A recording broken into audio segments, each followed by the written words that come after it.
Well, hey guys, it's Dr. Drake 63 here today, and I'm coming at you with kind of a classic milsurp rifle. This one is the Yugoslavian made Mauser, also known as the M24/47. Now, what does that mean? Well, the K98 Mauser was copied by FN, and they began making what was called the M24, and this is pre-war. This is back in the mid-20s. And after doing so, they didn't copy it directly. They copied it with a little bit of a shorter action, but the same Mauser bolt. And there were some other differences, such as this portion of the barrel is covered with wood, where typically you don't see that on a regular K98. But basically outside of that, it's a Mauser. And after World War II, the Yugoslavian army needed firearms in the post-World War II scenario. And they had M24s that they had also made at some of their plants, one of which is modern-day Zastava, making things like NPAPs and other firearms that you might be familiar with. They needed firearms, and metal was scarce. Their machinery had been basically gutted from the country and taken by the Germans for their armaments production, so they were starting out with nothing. So what made the most sense to them was to take the M24s and basically take parts that fit and re-arsenal them. So that's what they did, and they started doing that in 1947, hence the name M24/47. They did that between 1947 and 1952. I can't tell the particular date of this firearm. Somewhere between 1947 and 1952 is all I know for sure. It does have a matching bolt, a matching stock, as well as the receiver. They're all stamped the same, but these are re-arsenaled firearms. Kind of the best way to look at these is what the Civilian Marksmanship Program, or the CMP, does currently with M1 Garands. If you want to get an M1 Garand, they're typically going to put a new barrel on it and a new stock. So they're taking parts and putting together new ones. These are known to be some of the more accurate Mauser versions that are out there. And I don't think it's because of the design so much. It's just that at some point these were, like I said, re-engineered, re-barreled, and then not shot much. These never saw a lot of use. So this particular one is in really good shape. You know, it was re-blued in 1947 and hasn't seen a lot of use since. You know, the bolt is in outstanding condition. We're going to talk specifically about the bolt in this video, show you how to take it down. And the wood stock is also in pretty decent shape. So it gives you what I consider to be one of the nicer versions of Mausers that are out there. I've always wanted one, and getting a K98 in this kind of shape is going to cost you an arm and a leg. And a lot of those have barrels and so forth that have seen a lot of use, seen a lot of wear, and they've seen some neglect. So this is actually one of the better routes to go for a classic design. But it is not a true K98 Mauser. It's an M24. There's a very good chance at some point that this receiver was manufactured by Fabrique Nationale, FN, in Belgium. A lot of these were, but they were basically took the old markings off and re-stamped them in 1947. You can see also here, got a little push button with the tip of your bullet. The floor plate opens up and allows you to discharge your magazine. This holds 5 rounds, loads with a stripper clip or individually.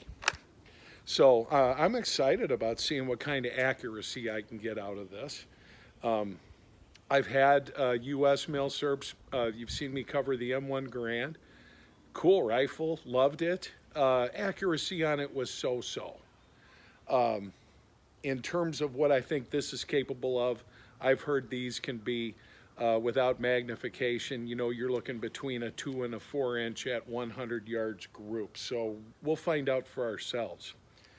But we're going to talk about this a little bit today, take a closer look, and like I said, the bolt which is a controlled feed mechanism, which so many others have copied. U.S. Rifles have copied this. The Winchester 70 is famous for its controlled feed. And we're going to go over that. But this one looks like it's in pretty nice shape. So I'm looking forward to finding out if it performs as well as it looks. I'm going to talk about how you take down the bolt on this. And it's pretty basic. Now I have to point out that on a K98, you've got a little circle right here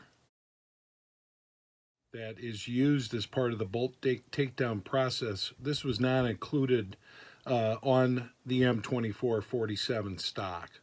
So we'll show you a way around that. But basically what you want to do, first you want to cock it. And you want to put your safety in the up position, okay? This allows you to still work the bolt, but you can't pull the trigger, okay? The sear won't engage. And then all you basically do is you lift this catch, and that allows the bolt to slide out. So in order to take this bolt apart, what you have right here is a little detent, spring-loaded. Again, like I mentioned, you want to do this in the safe position. Basically, you push this detent down and it allows you to unscrew your firing pin, the main spring, and all of that, and that comes right out. And you can get a good look at that right there. Now, this next part's a little bit more tricky because we have to actually put some tension on this. And basically what I want to do is just clean this up. Give it a very light lube. But about a quarter turn, and that piece comes off, and you want to be careful. If you don't keep tension on this, this whole thing could go flying across the room. But what that does is that shows you access to your spring. And so what I want to do is basically go in and just give this a real nice wipe down. Would not recommend grease because that's going to get gunked up. But I'm just so amazed at the shape that this is in after all these years.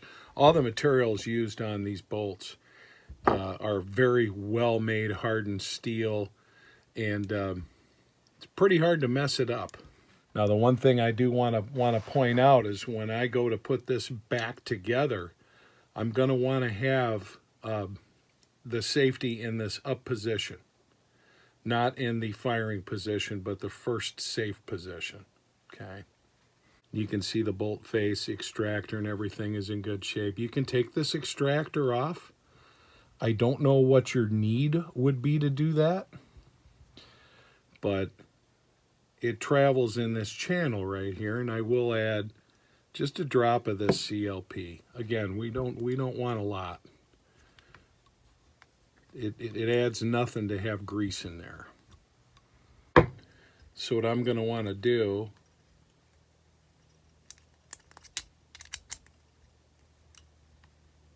is hold that in place like that.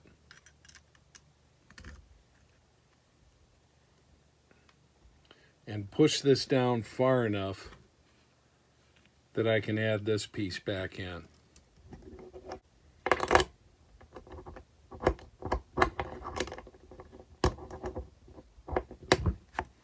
And there you go. I've got this portion back together now, and now it's just a matter of screwing this back in. And one more time with this detent, and there you go. Clicks back into place, just like that. So pretty basic, and it's okay if there's a little bit of a wobble to it. Okay, so this is now in nice functional condition. I am gonna put just a little bit of this CLP on the bolt. And you can see how your extractor claw turns.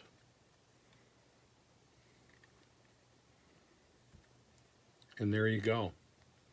And we want to put that back into the position where that lines up with both of your lugs.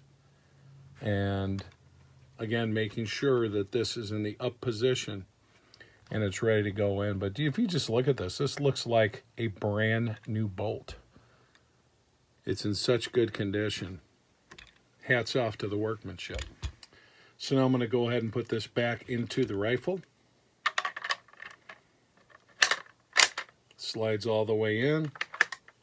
Locks down tight. You can see I still can't pull the trigger. If I go all the way to the right, I can't work the bolt either. So you've got that kind of capability. And now it's in the firing position. I'll dry fire it once. Just make sure everything's working the way it should.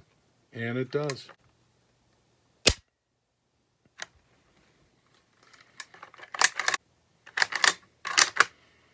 But a little bit different. It's got this sideways 90-degree throw lever.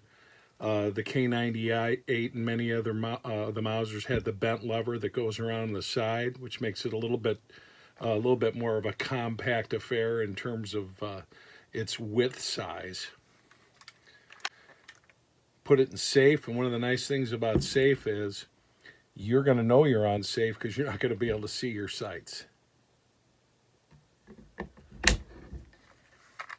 And there you go. Another thing that I will show you, this butt plate cleaned up really nice. And I used Flitz polish on that with some steel wool. And it got the rust off and shined it up very nice. So it actually turns out that 8mm Mauser, which is actually 7.92 caliber, is some of the ammo that I can still get on a shelf at a gun store because it's not super popular. But I've got some older stuff on stripper clips that I will try, as well as this 198 grain, which is supposedly optimal for the firearm. But you know, here you go. It's not cheap compared to a lot of things at any time, but you know, right now you're looking between $1.60 and $2 a round. So, you know, pretty much like any large caliber hunting ammo, you're gonna pay for it. I'm sure the guys are gonna have stories about picking up spam cans of this stuff with thousands of rounds for, you know, a nickel and stuff like that. But truth of the matter is, you know, it is what it is. It's the world we live in today with ammo. But like I said, you can actually get this stuff. I picked it up today, and doubt if I'll shoot this like I shoot 22 or some of the other rounds in terms of how much I shoot. You know, this is going to definitely be a little workout for the shoulder as well. I'm not a guy that likes using a shock absorber or a limb saver, stuff like that. But I think this is going to be a lot of fun. It's the M24 47. Some kind of combination of a Belgian and Yugoslavian produced rifle. We'll make a separate shooting video when that time comes. As you can see, it's still not quite time to go out and shoot in Minnesota. Outdoor weather just yet. Most of the public ranges aren't going to open up here for a few months yet, but we'll see how she does. Appreciate you watching. This is Dr. Drake 63. Stay safe. Keep shooting, guys.